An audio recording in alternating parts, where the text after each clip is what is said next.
On a peaceful evening in March 2018, several college students were enjoying wine and board games at an apartment near Binghamton University in New York State. Haley Anderson was among those present at the gathering, which continued into the late hours. No one could have predicted that this ordinary evening would be the last time they would see Haley. The next morning, friends weren't initially worried when they couldn't reach Haley, assuming she was sleeping in as usual. Haley was an adult with an independent nature. However, when she didn't respond to text messages or calls and failed to show up for scheduled commitments, her friends began to worry. On Friday, March 9th, the Binghamton Police Department received 2 urgent calls in succession.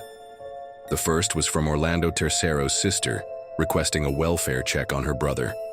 The second was from Haley's roommate reporting her missing. During the search, Haley's friends discovered through a phone tracking app that her last location was Orlando's apartment. When friends arrived at the apartment, the door was locked and there was no response. Sensing an emergency, they entered through a second-floor window, where they encountered a horrific truth no one wanted to find. Haley Anderson was a 22-year-old nursing student from Westbury, New York. She was excelling in her studies at Binghamton University's nursing program and was approaching graduation. Beyond her academic achievements, she demonstrated exceptional skills during clinical rotations and had a remarkable ability to connect with patients. Friends described her as a millennial hippie. She wore vibrant clothes, let her long, wavy hair flow freely, and approached everyone with an open heart. With 1 year left until graduation, Haley was full of dreams and passion. She planned to move to California, buy a vintage van, and work as a freelance nurse while traveling. True to her proactive nature, she had already been in contact with several California hospitals about employment opportunities and was researching used vans. In her romantic life, Haley maintained a casual on-again, off-again relationship with Kevin Ocampo, a fellow student.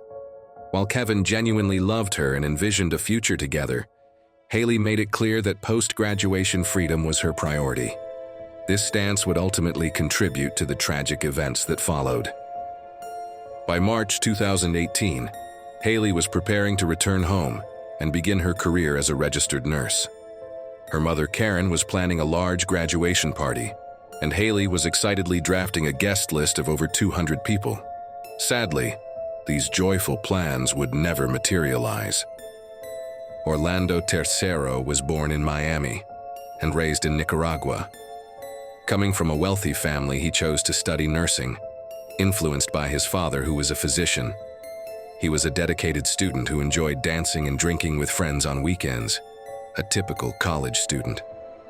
Haley and Orlando first met in nursing classes, but their relationship deepened at a party at Kevin's apartment. Kevin had invited Orlando to his social club, appreciating their shared Hispanic background and ability to converse in Spanish. The three often spent time together, initially maintaining a good friendship. However, the situation soon became complicated when Orlando and Haley began a romantic relationship during one of her breaks from Kevin. When this became known, Orlando was expelled from the social club, which deeply wounded him and made his behavior unpredictable. Orlando's actions became increasingly concerning over time. He would show up uninvited at Haley's home and loiter outside smoking cigarettes. Her roommates often had to turn him away on her behalf. The situation escalated when all the tires on Haley's car were slashed the day after she resumed dating Kevin. The damage exceeded $600, qualifying as a felony. While Orlando denied responsibility and suggested Kevin might be responsible, others were convinced of his guilt. However, Haley chose not to press charges, knowing it could result in Orlando's expulsion from the nursing program. Despite warnings from those around her, Haley eventually allowed Orlando back into her life, a decision that would prove fatal. Early on March 8, 2018, Haley went to Orlando's apartment. Security cameras recorded them entering together, the last time she would be seen alive. The cameras later captured Orlando leaving and entering several times alone. About 7 hours after entering with Haley, Orlando left alone to purchase sleep aids, Zquil, and melatonin at a nearby pharmacy. After returning, He wasn't seen on camera for about 7 hours until he was recorded heading toward the basement. On March 9th, when Haley's friends tracked her phone to Orlando's apartment and received no response to their knocks, they entered through a second-floor window.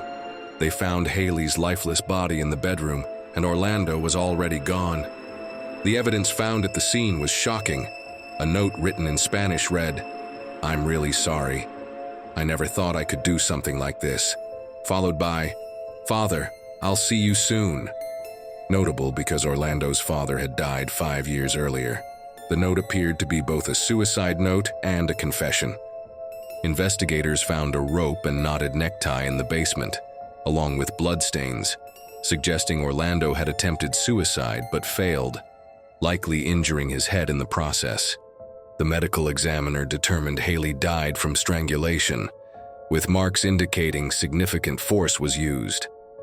16 hours before Haley's body was discovered, Orlando left for JFK Airport and boarded a flight to Nicaragua with his head bandaged. His mother met him at Managua International Airport, and they drove 3 hours to his hometown of Chinandega. After spending several days at his childhood home, his mother took him to a hospital in a larger city. By then, the story had made news, and hospital staff alerted local police to his whereabouts. Nicaraguan police arrested Orlando and announced his capture at a press conference.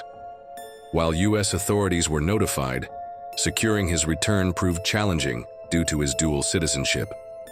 Broome County District Attorney Steve Cornwell immediately requested extradition, but the process was complicated by a treaty clause, allowing both countries to refuse extradition of their citizens.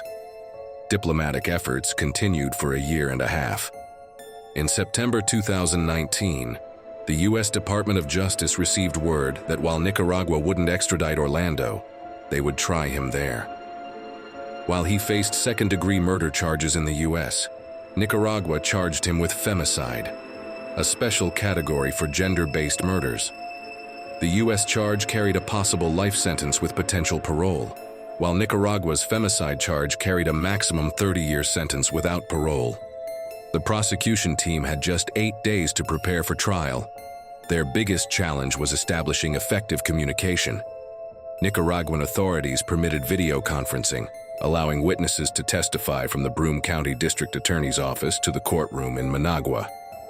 The historic video trial began on October 1st, 2019. Haley's mother, Karen Anderson, the first witness, saw Orlando for the first time via video. His demeanor appeared indifferent, and his arrogance became more apparent as the trial progressed. Haley's roommate testified about Orlando's obsessive behavior and possessiveness. Orlando's roommate Jesse Bua testified about their unstable relationship of over a year, and Kevin Ocampo detailed the tire-slashing incident. Binghamton police investigator Carl Peters provided crucial testimony, presenting surveillance footage, physical evidence, and pharmacy receipts. Dr. Tersian, who conducted the autopsy, explained how the injuries to Haley's neck led to her death. Orlando's defense claimed temporary insanity due to excessive drinking, but failed to provide objective evidence of his mental state at the time. Judge Fabiola introduced a special procedure not seen in U.S. courts, allowing the victim's family to make final statements before the verdict. Haley's family spoke calmly about her dreams, aspirations, and their loss. While judges typically take days to deliberate, Judge Fabiola returned with a verdict after just 90 minutes. She issued a strong statement condemning violence against women, noting that Orlando had failed to respect Haley's freedom and choices. He was found guilty of femicide. On February 4th, 2020, Orlando appeared in court under heavy security.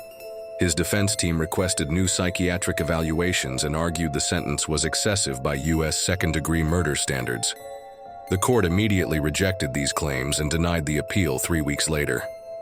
Orlando is currently serving his 30-year sentence in a Nicaraguan prison, where he receives basic meals of rice and beans, relying on his mother to deliver any additional food to the prison gate. Broome County DA Steve Cornwell has stated that if Orlando is ever released and sets foot on U.S. soil, he will be immediately arrested and tried. This concludes the story of Haley Anderson, who lived her life freely, and Orlando Tercero, whose obsession with one woman led him to make an irreversible choice.